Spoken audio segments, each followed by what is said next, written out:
राधे राधे, जय श्री कृष्णा। वैशाख मास महत्व कथा अध्याय 20वां में आप सभी का स्वागत है। वैद कहने लगा, हे ब्राह्मण, परमेश्वर ने करोड़ों जीव रचे हैं। इनके भिन्न भिन्न कर्म और अनेक सनातन मार्ग है, और इन सब का स्वभाव एक सा क्यों नहीं है, यह जानने की मेरी इच्छा है। यह सुन शंख मुनि कहने लगे, रजोगुणी, सतोगुणी, तमोगुणी 3 प्रकार के जीव होते हैं। इनमें रजोगुणी रजोगुण कर्म करते हैं। इनकी बुद्धि पाप पुण्य मिश्रित होती है। किसी कामना के निमित्त अन्न देवता के समर्पण होते हैं, अतः यह पाप और पुण्य दोनों करते हैं, जिनसे स्वर्ग और नरक दोनों को भोग कर संसार में बार बार जन्म लेते हैं। तमोगुणी तमोगुण के कर्म करते हैं। वे निष्ठुर निर्दय देवताओं का पूजन करते हैं और सबसे द्वेष रखते हैं, जिससे बहुत दुखी रहते हैं। राक्षस से लेकर पिशाच तक सब तपस्वी गति को पाते हैं। सतोगुणी सतोगुण कर्म करते हैं। वे धर्मशील, दयावान, श्रद्धावान, पराई निंदा ना करने वाले तथा कामना रहित होते हैं, जिससे उधर लोक को जाते हैं। संसार में कभी कभी इन गुणों में विषमता भी हो जाती है। इसी कारण ऊंचे नीचे कर्म करने से सुख दुख अभाव पाते हैं, और प्राकृतिक का कभी नाश नहीं होता। अपने अपने गुणों से कर्मों के फल भोगने पड़ते हैं। पूर्ण काम उत्पत्ति, पालन और संहार समान भाव से करते हैं। वैद कहने लगा, हे मुने, भोग वाले मनुष्य की मुक्ति कब होती है? सृष्टि काल या अंत काल अथवा स्थिति काल में, और उनके काल की मर्यादा कितनी है? तब शंख बोले, 4 सहस्त्र युग ब्रह्मा जी का एक दिन और उतनी ही एक रात्रि होती है, जो मिलकर ब्रह्मा का एक दिन होता है। 15 दिन का एक और एक पक्ष के 2 पक्ष का एक मास में 2 मास की एक ऋतु, 3 ऋतुओं का एक आयन होता है, और 2 आयन का एक वर्ष होता है। इसी प्रकार ब्रह्मा जी के 100 वर्ष व्यतीत होने पर ब्रह्म काल पूरा होता है। वही प्रलय का समय है, ऐसा देवताओं का मत है। प्रलय 3 प्रकार की होती है। एक मानव प्रलय, जब मनुष्यों का अंत होता है। दूसरी दैनंदिन प्रलय, ब्रह्मा जी के दिन की समाप्ति के लय के समय होती है।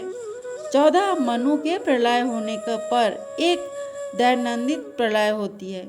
इन प्रलयों की उतनी ही अवधि पर्यंत स्थिति रहती है।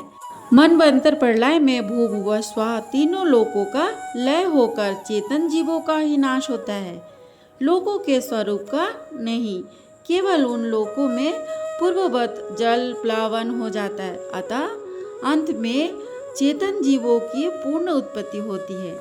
दैनंदिन प्रलय में ब्रह्मा जी के शयन करने पर चेतन अधिभूत जीवों सहित लोकों और लोकस्थ सबका नाश होता है। केवल सत्य लोक रह जाता है। कई कई तपस्वाभिमानी देवता और मुनि ही तथा सत्य लोक के शयन करने वाले ही बचे रहते हैं।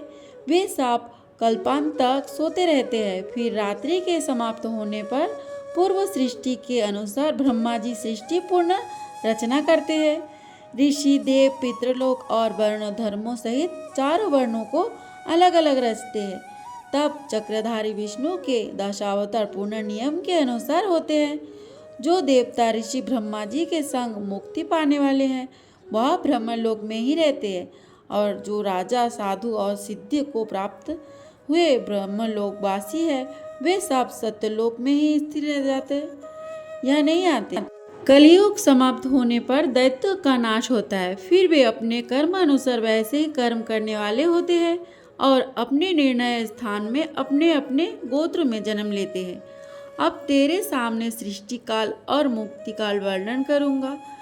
देववादि देव भगवान का एक निमेष ब्रह्मा जी के कल्प के बराबर होता है। तदंतर भगवान का उतना ही उन्मेष अर्थात पलक का खोलना होता है। निमेष के अंत में उन्हें अपने कुरुक्षेत्र लोगों के सृजन की इच्छा होती है।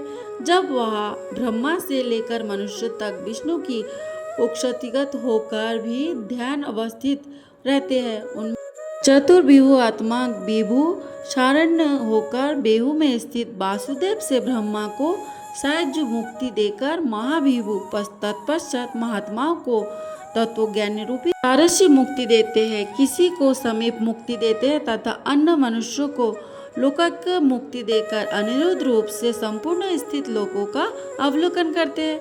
निम्न से सृष्टि के रचने का विचार करके माया, जया, कृति और शांति आदि शक्ति से युक्त महाविष्णु भगवान भिन्न कर्म और आशय वाले लोक की रचना करते हुए स्वयं पूर्व काल नेत्र खोलने के अंत में फिर विष्णु भगवान योग माया का आश्रय लेते हैं, व्यूस्त संक्रमण से चराचर नाश करते हैं। यह सब उस महात्मा का अवर्णीय काम है। यह कार्य ब्रह्मादिक और योगियों द्वारा भी अकथनीय है। यह सुन वैद्य ने पूछा, हे महाराज, भगवत धर्म कौन से है और किन धर्मों से विष्णु भगवान प्रसन्न होते हैं? वैद्य के ऐसे कहने पर शंख बोले, जिनका चित्त सदा विष्णु भगवान के चरणों में व हरि स्मरण में रहता है, जो लोग ममताहीन रहते हैं, सदाचारी परोपकार करते हैं, जिनको शास्त्र, गुरु, साधु और शुभ कर्मों के विश्वास है और जो सदा विष्णु भक्त है, वही भागवत धर्म है। सब देशों में घूमना, सब कर्मों को करना और धर्मों को सुनाना, परंतु चित्तों को विषय में रखने वाला कुछ भी नहीं कर सकते। कामना रहित होकर श्रद्धा पूर्वक जो विष्णु संबंधी धर्म किए जाते हैं, वही भागवत धर्म है। इस लोक में और परलोक में सुख देने वाले क्षीर सागर में लक्ष्मी जी को भगवान ने वैश्यक युक्त धर्म बतलाए हैं, जो विष्णु भगवान को प्रसन्न करते हैं।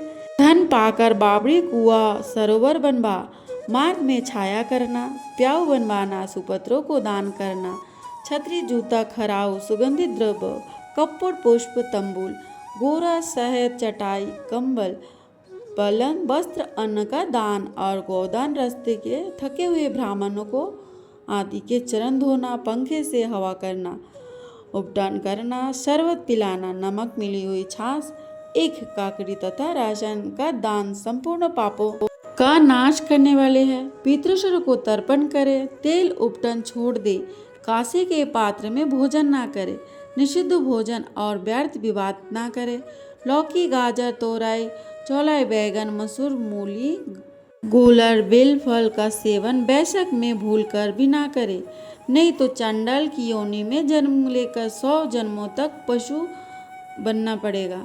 मधुसूदन भगवान की प्रसन्नता के लिए प्रातः काल स्नान कर विष्णु भगवान की प्रतिमा बनवा, वस्त्र आभूषणों से सुसज्जित कर नित्य कर्म करके पूजन करे और वैशाख महात्मा की कथा मन लगाकर सुने तथा ब्राह्मण को भोजन करा दक्षिणा सहित प्रतिमा ब्राह्मण को अर्पण करे। वैशाख की द्वादशी को दही और अन्न दान, जल का घड़ा, तंबूल, फल और दक्षिणा योग्य ब्राह्मण को दे।